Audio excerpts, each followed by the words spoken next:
Hi guys! Welcome back to my channel. This is Jackson's TV.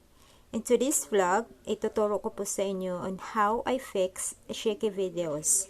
So on your phone, you just have to go to your Google app. Alright, in this part guys, may makikita tayo na photos. So just press the photos. Okay, in this part, you have to choose the video you want to fix. So let's go to our library. Okay, like for example, this video. Okay, the only thing you have to do now is to press in the middle of that video twice. Okay, in this part, you could see edit. So just press the edit. Alright, in this part guys, you could see a square box at the left side corner. So just press the square box to stabilize your video. Now your video is stabilizing. Usually guys, it takes a few minutes to stabilize a video. It depends on how long your video is. So you just have to wait until it finished. Alright, we're almost done.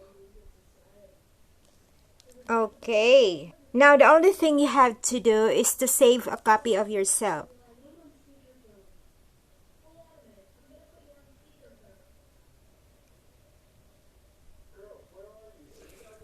Now you already have a copy of yourself. Let us compare the difference between the original and the stabilized video.